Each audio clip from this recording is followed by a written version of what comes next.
us with Sarah Lawrence as a CBC. Did you work with Sarah? Sam's going to talk about our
Well, no, in the school book when you're all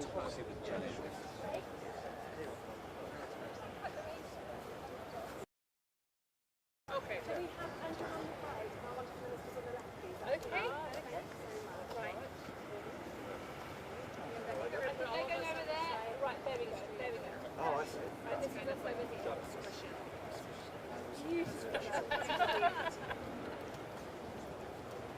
Home Secretary, straight here, please. Thank you.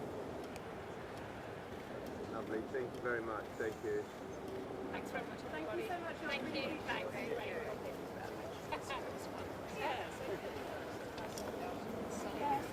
Stick in and units always good. Oh, everywhere I go. You exactly how to calm us all. Lights up, I think. Yes.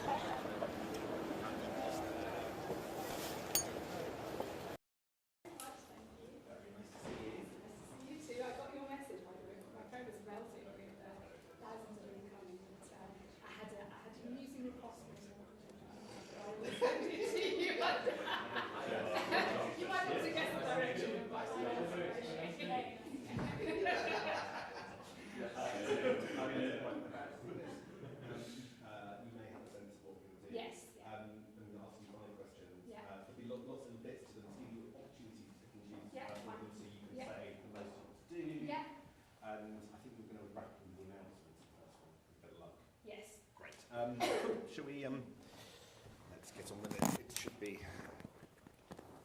we are broadcasting this back live, but it won't go out until after it's finished. Oh, wait, don't want you, sorry. I'm looking at me, I'm afraid.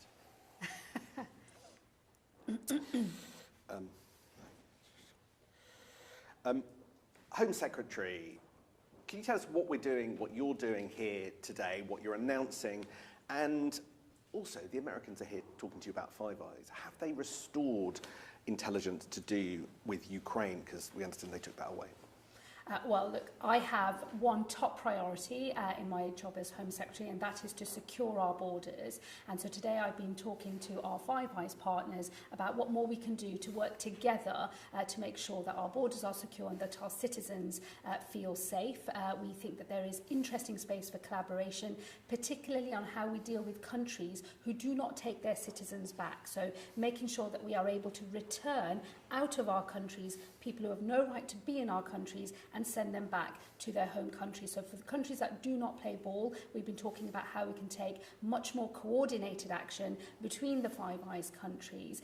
And for us, that means including possibly the cutting of visas in the future, just to say, you know, we do expect countries to play ball, play by the rules, and if one of your citizens has no right to be in our country, you do need to take them back. So cutting visas to countries that don't agree returns deals as Reform have proposed and as the Tories have proposed.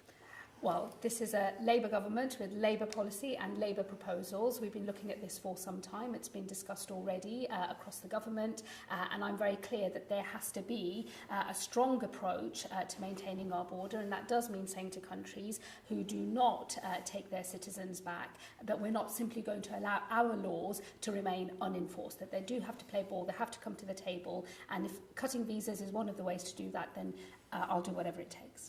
I want to come on to you as the new Home Secretary in just a moment, but before we do that, do you fancy the job of Deputy Leader of the Labour Party? Are you going to go for that? Well, I'm the Home Secretary, so that is my job, and my top priority is securing our borders. I will not be running for Deputy Leader of the Labour Party. So you are the new Home Secretary. I suppose what people want to know is, are we going to see a change of approach and policy, or just a sort of change of vibe? For instance, on small boats, do you think that the deal with the French, one in, one out, and the deal with the French to disrupt the boats going across the Channel, which may or may not get through the French Parliament if that dissolves later today, is enough? Or could we expect you to do more to stop the boats other than what your predecessor did?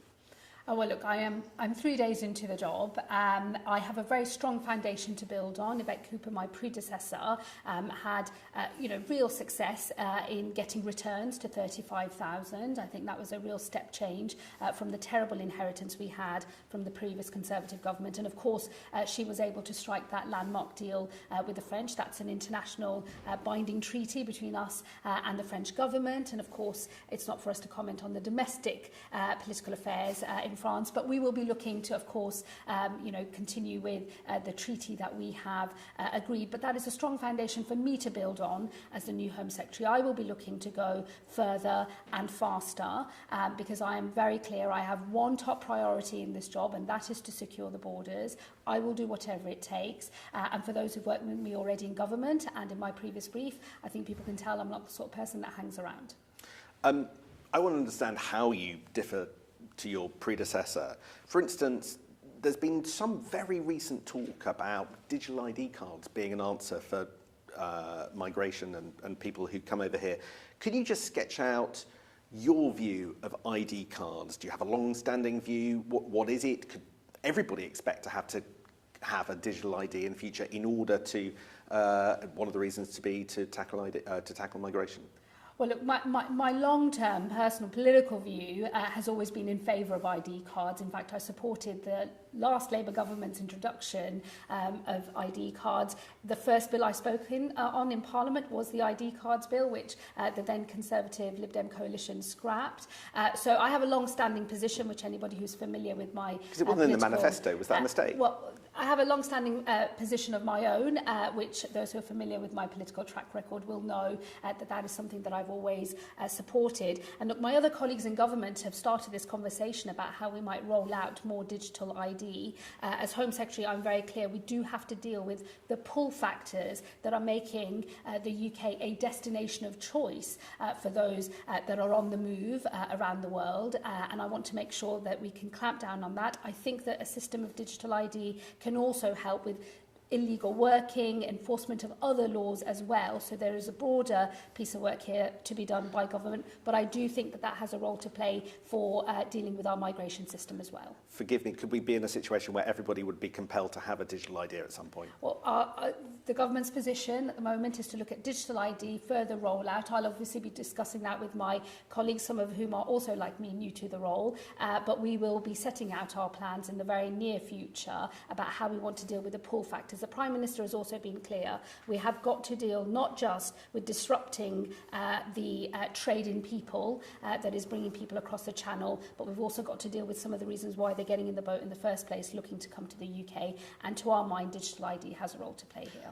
Final area, we've read a lot of briefings in the newspaper about the European Convention of Human Rights and perhaps some shifting towards that. So I just wanted to understand your view. Clearly this government is likely to update guidance to judges, particularly around some of the key articles. But give me a sense of where you're coming from on this. If the revised, updated guidance to judges meant that some of the cases in the UK end up going to the Strasbourg court, and even they were uncomfortable and suggested that we were in breach of ECHR rules, would that be a big deal? Other countries don't seem to mind it, but we've always gone out of our way to stop that happening in the past. Do you have a new attitude to adverse rulings from Strasbourg? Well, I used to be a lawyer, so fighting in court is used to be my background, and I've got no problem with us as a government fighting our case through the courts.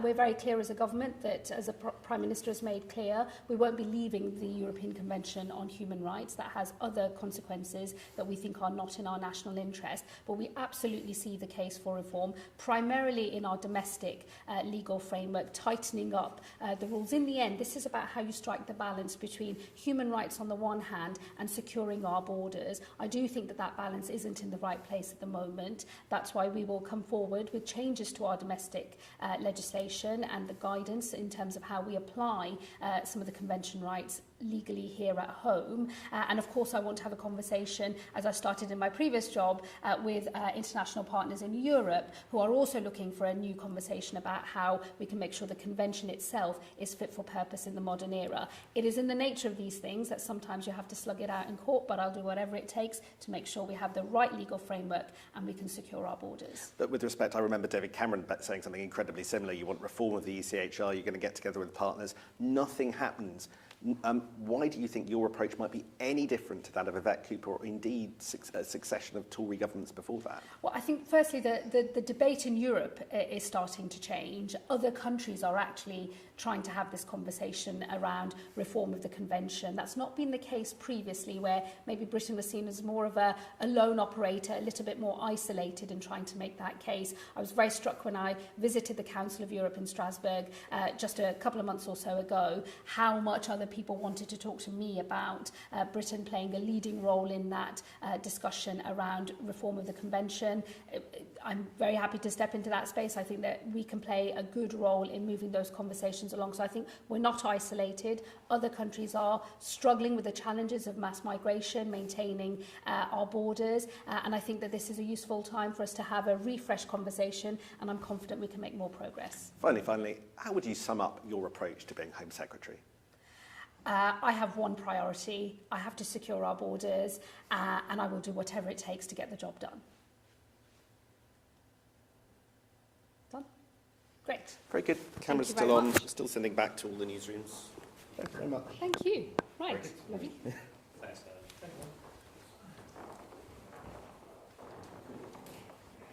Dan.